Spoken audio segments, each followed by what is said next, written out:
Hello everyone, स्वागत है आपका आप सभी के प्यारे चैनल ब्लैक बोर्ड में। कैसे हैं आप सब? उम्मीद करती हूँ अच्छे होंगे। चलिए स्टार्ट करते हैं आज के वीडियो को। आज हम डिस्कस करेंगे C TET, UP TET, REET, MP TET, KVS, super TET और DSSB के लिए मैथ पेडागोगी के टॉप 30 प्रश्न। तो वीडियो बहुत ज़्यादा इम्पोर्टेंट होने वाली है क्योंकि ये क्वेश्चन जो हैं प्रीवियस ईयर पर आधारित हैं। तो वीडियो को अंत तक जरूर देखिएगा। चलिए बिना देरी के स्टार्ट करते हैं वीडियो को। सबसे पहले हम जान लेते हैं पिछले वीडियो का जो अभ्यास प्रश्न था उसका सही आंसर क्या है। इस प्रश्न का सही आंसर है ऑप्शन बी। भाषा के बारे में कौन सा कथन सही नहीं है? तो जो कथन सही नहीं है वह है ऑप्शन बी। भाषा होने के लिए भाषा की लिपि होनी चाहिए, यह कथन भाषा के बारे में सही नहीं है। अगर आपने अभी तक इस वीडियो को नहीं देखा है तो चैनल की प्लेलिस्ट में जाकर देख लीजिए। चलिए शुरू करते हैं आज के वीडियो को।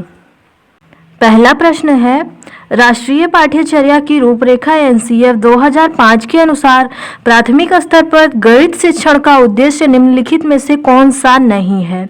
गणित में उच्चतर और अमूर्त पढ़ाई की तैयारी कराना, गणित को बच्चे की जिंदगी के अनुभवों का भाग बनाना, समस्या समाधान और समस्या प्रस्तुत करने के कौशल को प्रोत्साहित करना, तर्कसंगत विचारों को प्रोत्साहित करना। इस प्रश्न का सही आंसर होगा ऑप्शन ए। NCF 2005 के अनुसार प्राथमिक स्तर पर गणित शिक्षण का उद्देश्य नहीं है गणित में उच्चतर और अमूर्त पढ़ाई की तैयारी कराना। तो ध्यान रखिएगा। अगला देखिए, प्राथमिक स्तर पर शिक्षार्थियों को माप का संदर्भ पढ़ाने के लिए निम्नलिखित में से कौन सा कथन सही है? अप्रमाणिक मापों का उपयोग प्रमाणिक मापों के बाद करना चाहिए। प्रमाणिक मापों का उपयोग अप्रमाणिक मापों के बाद करना चाहिए। केवल अप्रमाणिक मापों का उपयोग करना चाहिए।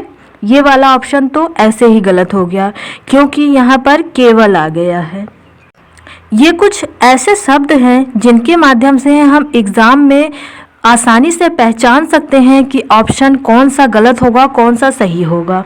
तो फ्रेंड्स, अगर आपने अभी तक टैग वर्ड्स का वीडियो नहीं देखा है तो चैनल की प्लेलिस्ट में जाकर देख लीजिए। वीडियो अपलोड हो चुका है। उसमें मैंने कुछ पॉजिटिव टैग वर्ड और कुछ नेगेटिव टैग वर्ड बताए हैं जिससे आपको आने वाली परीक्षा में बहुत आसानी होगी। अप्रमाणिक मापों का उपयोग नहीं करना चाहिए। तो इस प्रश्न का सही आंसर है ऑप्शन बी। प्रमाणिक मापों का उपयोग अप्रमाणिक मापों के बाद करना चाहिए। ध्यान रखिएगा। अगला देखिए, वास्तविक जीवन से गणित का संबंध बनाने के लिए और अंतर विषयों को विकसित करने के लिए निम्नलिखित में से किन मूल्यांकन योजनाओं का उपयोग किया जा सकता है? क्षेत्रीय भ्रमण, मौखिक परीक्षा, ड्रिल, कार्यपत्रक, सर्वेक्षण, परियोजना, जांच सूची। क्षेत्रीय भ्रमण, मौखिक परीक्षा, जांच सूची, क्षेत्रीय भ्रमण, सर्वेक्षण, परियोजना। बताइए आप लोग इसका सही आंसर कौन सा होगा? इसका सही आंसर है ऑप्शन डी, क्षेत्रीय भ्रमण, सर्वेक्षण और परियोजना। अगला देखिए, गणित के कक्ष में दृष्टिबाधितों के लिए निम्नलिखित में से कौन सा प्रयोग शिक्षा के साधनों के रूप में किया जा सकता है? ऑप्शंस हैं टेलर का गिनतारा, भिन्न का किट, संख्या चार्ट, कंप्यूटर जियो बोर्ड। टेलर का गिनतारा, कंप्यूटर जियो बोर्ड, संख्या चार्ट, कंप्यूटर जियो बोर्ड। बताइए इसका सही आंसर होगा ऑप्शन सी। टेलर का गिनतारा, कंप्यूटर, जियो बोर्ड कुछ ऐसे उपकरण हैं जिनके माध्यम से कक्ष में दृष्टिबाधितों को गणित शिक्षा आसानी से दी जा सकती है। अगला देखिए, संख्याओं के संदर्भ में प्राथमिक कक्षा के बच्चे अर्थात वे बच्चे जिनका आयु वर्ग 8 से 9 वर्ष है निम्नलिखित में से किस समुच्चय में प्रवीण है?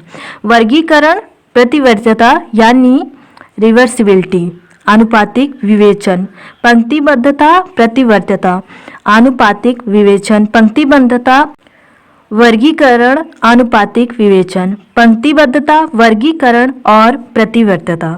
इसका सही आंसर है ऑप्शन डी वाला सही होगा। ध्यान रखिएगा फ्रेंड्स, वीडियो थोड़ा फास्ट ही रहेगा जिससे आपका समय बचेगा। तो आप लोग आंसर जल्दी देने की कोशिश करिए। अगला है, कक्षा 1 के एक शिक्षक ने एक विद्यार्थी को सभी वस्तुओं का गणना करने के लिए कहा जिनमें रबड़, पेन और शार्पनर का संग्रह था। विद्यार्थी ने सभी वस्तुओं को एक रेखा में रखा और गणना शुरू की। उसने 10 वस्तुओं के स्थान पर कहा कि 2 पेन, 5 रबड़ और 3 शार्पनर हैं। आपके विचार से विद्यार्थी को गणना के किस सिद्धांत पर कठिनाई का सामना करना पड़ रहा है? अमूर्त और असंगत क्रम सिद्धांत, स्थिर क्रम और अमूर्त सिद्धांत, संगतता सिद्धांत या अमूर्त सिद्धांत? इसका सही आंसर होगा ऑप्शन ए, अमूर्त और असंगत क्रम सिद्धांत। ध्यान रखिएगा। अगला देखिए, कक्षा 2 की एक शिक्षिका ने अपने विद्यार्थियों को 4 इकाई और 3 दहाई लिखने के लिए कहा। कुछ विद्यार्थियों ने 34 के स्थान पर 43 लिख दिया। एक शिक्षिका के रूप में विद्यार्थियों को इस संकल्पना को कैसे समझाएंगी? हमेशा दहाई और इकाई के स्तंभों में लिखना सिखाएंगी जिससे कोई भ्रम न हो। स्तंभ विधि में अभ्यास करने के लिए बहुत सारे प्रश्न देंगी। विद्यार्थियों को गिनतारा पर प्रदर्शित करने के लिए कहेंगी और फिर लिखने के लिए कहेंगी। उन्हें बताएंगी कि यह गलत है, फिर उन्हें सही उत्तर को 5 बार लिखने के लिए कहेंगी। इस प्रश्न का सही आंसर होगा ऑप्शन सी। ध्यान रखिएगा। अगला देखिए, गणित में प्रतिचित्रण के लिए निम्नलिखित कथनों में से कौन सा सत्य नहीं है? प्रतिचित्रण स्थानिक चिंतन को बढ़ाता है। प्रतिचित्रण आनुपातिक विवेचन को प्रोत्साहित करता है। प्रतिचित्रण गणित पाठ्यक्रम का भाग नहीं है। प्रतिचित्रण गणित के कई विषयों से समाकलन किया जा सकता है। सत्य नहीं है पूछा गया है ना, तो ऑप्शन सी सही है। प्रतिचित्रण गणित पाठ्यक्रम का भाग नहीं है, ये ऑप्शन गलत है। अगला देखिए, आकृतियों के निम्नलिखित पहलुओं में से किसका प्राथमिक स्तर से कोई संबंध नहीं है? प्रतिरूपण, कोण, समिति और चौपड़। इस प्रश्न का सही आंसर होगा ऑप्शन बी। कोण जो है यह प्राथमिक स्तर पर संबंधित नहीं है। कोण बाद में सिखाया जाता है, यानी माध्यमिक स्तर पर सिखाया जाता है। अगले देखिए, गणितीय पहेलियां और खेल मदद करते हैं गणित के प्रति सकारात्मक अभिवृत्ति को विकसित करने में, गणित और प्रतिदिन के विचारों के संबंध स्थापित करने में, गणित को आनंददायक बनाने में, समस्या समाधान के कौशल को प्रोत्साहित करने में। उपर्युक्त में से सही विकल्प का चयन कीजिए। इनमें से गणित की पहेलियां और खेल के संबंध में कौन सा सही है? बताइए। चारों सही है। ऑप्शन बी इसका सही आंसर होगा। ध्यान रखिएगा। अगला देखिए, एक दिए हुए आयत और समांतर चतुर्भुज का क्षेत्रफल समान है, परंतु कक्षा 5 के अनेक शिक्षार्थियों ने उत्तर दिया कि समांतर चतुर्भुज का क्षेत्रफल अधिक है। शिक्षक और शिक्षार्थियों को यह समझने में किस प्रकार सहायता कर सकता है कि दोनों के क्षेत्रफल समान हैं? कागज मोड़ने के प्रयोग से, पैमाने के प्रयोग से, जियो बोर्ड के प्रयोग से या ग्राफ पेपर के प्रयोग से? इस प्रश्न का सही आंसर होगा ऑप्शन डी, ग्राफ पेपर के प्रयोग से शिक्षक शिक्षार्थियों को समझा सकता है आयत और समानांतर चतुर्भुज के क्षेत्रफल के बारे में। अगला देखिए, कक्षा 4 के अधिकतर शिक्षार्थी सोचते हैं कि दो संख्याओं के गुणन से प्राप्त संख्या सदैव दोनों संख्याओं से बड़ी होती है। आप यह कैसे प्रदर्शित करेंगे कि यह सदैव सत्य नहीं होता है? एक पूर्ण संख्या और एक भिन्न के गुणन की कलन विधि को संख्या रेखा पर प्रदर्शित करके, इसी संख्याओं के बार बार योग के द्वारा प्रदर्शित करके, दो दशमलव संख्याओं के गुणन की कलन विधि को प्रदर्शित करके, ग्रिड पेपर पर दो दशमलव संख्याओं के गुणन को प्रदर्शित करके। इस प्रश्न का सही आंसर होगा ऑप्शन डी, ग्रिड पेपर पर दो दशमलव संख्याओं के गुणन को प्रदर्शित करके। अगला देखिए, दो अंकीय संख्या को दूसरी एक अंकीय संख्या या दो अंकीय संख्या से गुणा करने की प्रक्रिया को समझने के लिए निम्नलिखित में से कौन सी पूर्व जानकारी होना आवश्यक है? योग का क्रम विनिमय गुण, गुणन का क्रम विनिमय गुण, गुणन योग पर वितरण के रूप में, गुणन विभाजन के प्रतिलोम के रूप में। इस प्रश्न का सही आंसर है ऑप्शन सी, गुणन योग पर वितरण के रूप में। अगला देखिए, गणित से भयभीत होने और उसमें असफल होने के लिए निम्नलिखित में से एक कारण नहीं माना जा सकता है।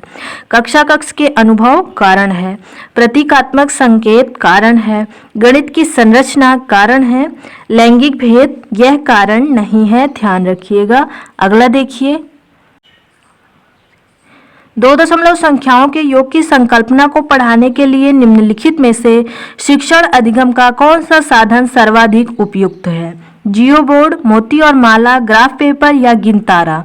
इस प्रश्न का सही आंसर होगा ऑप्शन सी, ग्राफ पेपर, ध्यान रखिएगा। अगला देखिए, गणित में त्रुटियों की एक महत्वपूर्ण भूमिका है, यह कथन है। गलत, क्योंकि गणित में त्रुटियों का कोई स्थान नहीं होता। गलत, क्योंकि त्रुटियां लापरवाही को दर्शाती है।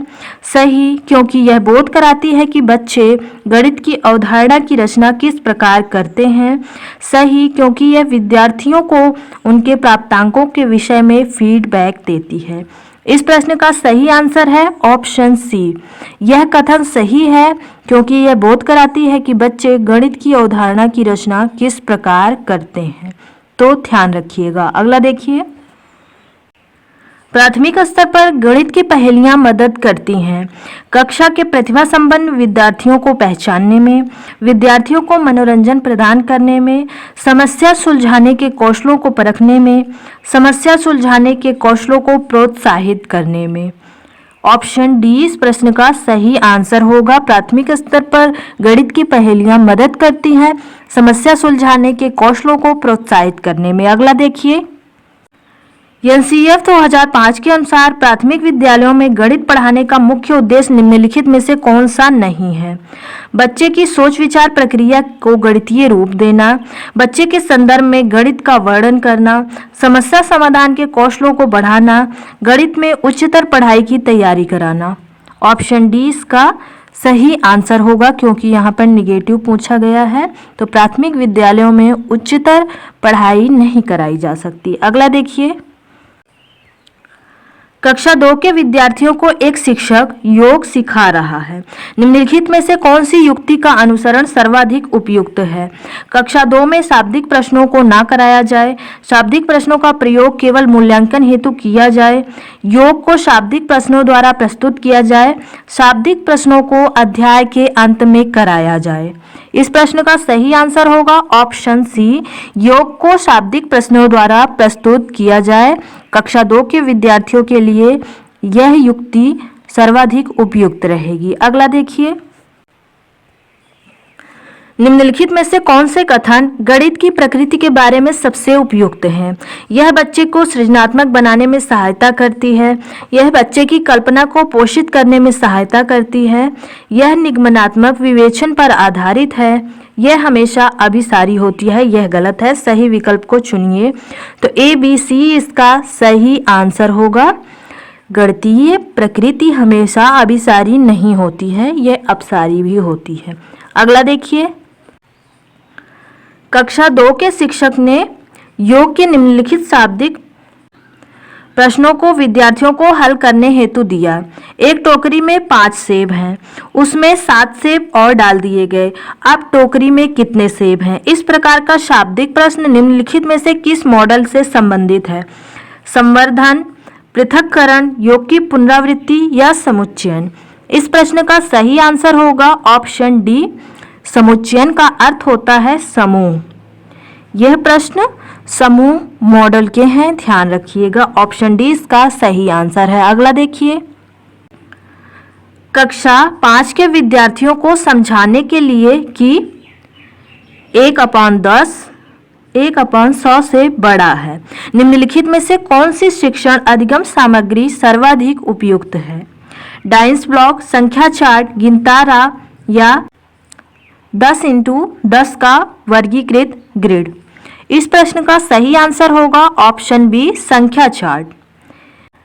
इस प्रश्न को समझाने के लिए कक्षा 5 के विद्यार्थियों के लिए सबसे उपयुक्त टीएलएम होगा, वह होगा संख्या चार्ट। अगला देखिए, गणितीय संचारण उल्लेख करता है गणितीय विचारों को समाहित और संगठित करने की क्षमता, समस्याओं को सुलझाने की क्षमता, गणित प्रश्नोत्तरी में भाग लेने का कौशल, गणित के कक्ष में बोलने की क्षमता। गणितीय संचारण उल्लेख करता है गणितीय विचारों को समाहित और संगठित करने की क्षमता। ऑप्शन ए इसका सही आंसर है। अगला देखिए, प्राथमिक स्तर पर गणित की पाठ्य पुस्तकों की सबसे अधिक महत्वपूर्ण विशेषता निम्नलिखित में से कौन सी है? संकल्पनाओं का उच्चतर कक्षाओं से संबंध जोड़ना चाहिए, संकल्पनाओं को जटिल से सरल रूप में प्रदर्शित किया जाना चाहिए, संकल्पनाओं को पूर्णतया श्रेणीबद्ध रूप में प्रस्तुत किया जाना चाहिए, संकल्पनाओं को मूर्त से अमूर्त रूप में प्रस्तुत किया जाना चाहिए। इस प्रश्न का सही आंसर है ऑप्शन डी, संकल्पनाओं को मूर्त से अमूर्त रूप में प्रस्तुत किया जाना चाहिए। यह प्राथमिक स्तर पर गणित की पाठ्य पुस्तकों की सबसे अधिक महत्वपूर्ण विशेषता होगी। अगला देखिए, ज्यामितीय समझ को विकसित करने के लिए निम्नलिखित में से कौन सा श्रेणी क्रम सही है? इसका सही आंसर होगा डी वाला। मानसिक चित्रण, विश्लेषण, औपचारिक निगमन, अनौपचारिक निगमन, यह जो है ज्यामितीय समझ को विकसित करने के लिए सही श्रेणी है। अगला देखिए, निम्नलिखित में से कौन सा कथन सही है? संख्या 9 के बाद शून्य का परिचय दिया जाना चाहिए, स्थानीय मान सिखाते समय शून्य का परिचय दिया जाना चाहिए, पढ़ाई जाने वाली प्रथम संख्या शून्य होनी चाहिए, बच्चों में संख्या ज्ञान विकसित होने के बाद शून्य का परिचय दिया जाना चाहिए। इस प्रश्न का सही आंसर है ऑप्शन डी, बच्चों में संख्या ज्ञान विकसित होने के बाद शून्य का परिचय दिया जाना चाहिए। यह कथन सही है। अगला देखिए, कक्षा 3 के विद्यार्थियों को आधे की संकल्पना का परिचय देने के लिए शिक्षक निम्नलिखित क्रियाकलापों की योजना बनाता है। चित्र दिखाता है जिसमें आधा प्रदर्शित किया गया है, आधे का चिन्ह लिखता है, बहुत सारे मूर्त पदार्थों को आधे में विभाजित करता है, कहानी या शब्दों के प्रयोग से आधा प्रदर्शित करता है। शिक्षक को निम्नलिखित में से क्रियाकलापों का कौन सा सही श्रेणी का अनुसरण करना चाहिए? इस प्रश्न का सही आंसर होगा ऑप्शन ए वाला सही होगा। पहले उसे आधे का चिन्ह दिखाना चाहिए, फिर उसके बाद चित्र दिखाए जिसमें आधा प्रदर्शित किया गया है, फिर उसके बाद कहानी या शब्दों के प्रयोग से आधा प्रदर्शित करे, फिर उसके बाद बहुत सारे मूर्त पदार्थों को आधे में विभाजित करे। तो इसके माध्यम से बच्चों को आसानी से समझ में आ जाएगा आधे की संकल्पना। अगला देखिए, कक्षा 1 और 2 के गणित शिक्षण और अधिगम के लिए निम्नलिखित में से कौन सा सही है? अभ्यास के लिए बहुत अधिक अवसर उपलब्ध कराए जाने चाहिए। कक्षा 1 और 2 में केवल गणित के मौखिक प्रश्नों को कराया जाना चाहिए। गणित का अन्य विषय जैसे कि भाषा, कला इत्यादि से समाकलन किया जाना चाहिए। कक्षा 1 और 2 में गणित नहीं पढ़ाया जाना चाहिए, ये गलत है पहले ही। इसका सही आंसर होगा ऑप्शन सी, गणित का अन्य विषयों जैसे कि भाषा, कला इत्यादि से समाकलन किया जाना चाहिए, ध्यान रखिएगा। अगला देखिए, एक संख्या का दशमलव निरूपण समझने के लिए निम्नलिखित में से कौन सी पूर्व जानकारी का ज्ञान होना आवश्यक है? योग, व्यवकलन, स्थानीय मान या गुणा? इस प्रश्न का सही आंसर होगा ऑप्शन सी, स्थानीय मान। अगर आपको स्थानीय मान की जानकारी पहले से रहेगी तो आप संख्या का दशमलव निरूपण समझ लेंगे। अगला देखिए, बच्चों में गणितीय अभिरुचि को विकसित करने के लिए एक अध्यापिका निम्नलिखित गतिविधियां अपनी कक्षा में करवाती है। इसमें से वह चुनिए जो उसके उद्देश्यों को पूरा करने में प्रभावी नहीं है। वह हमेशा उस विद्यार्थी की प्रशंसा करती है जो कक्षा में सत्रांत परीक्षा में सबसे अधिक अंक प्राप्त करता है। तो ऐसा होना चाहिए कक्षा में नहीं। पहला ही ऑप्शन हमारा सही आंसर होगा, ऑप्शन ए इसका सही आंसर है। और ऑप्शन देख लीजिए, वह बच्चों को भारतीय गणितज्ञों और उनके योगदान के वीडियो दिखाती है, बिल्कुल सही। वह कक्षा में गणितीय पहेलियां और जादुई वर्ग हल करने के लिए देती है, बिल्कुल सही। उन्होंने अपनी कक्षा में एक गणितीय कोना बनाया है जहां पर विद्यार्थी विभिन्न गणितीय गतिविधियां कर सकते हैं, बिल्कुल सही है। तो इस प्रश्न का सही आंसर होगा ऑप्शन ए। अगला देखिए, अगला है अभ्यास प्रश्न। निम्नलिखित में से कौन सा सही नहीं है? इस प्रश्न का आंसर आप लोग कमेंट सेक्शन में ज़रूर बताइएगा। इसे मैं नेक्स्ट वीडियो में डिस्कस करूंगी। वीडियो कैसे लगा और आपके 30 में से कितने क्वेश्चन सही हुए यह भी बताइएगा। वीडियो पसंद आए तो वीडियो को लाइक कीजिए, अपने दोस्तों के साथ शेयर कीजिए और ऐसे इंटरेस्टिंग वीडियोस देखने के लिए चैनल को जरूर सब्सक्राइब कीजिए। Thank you friends.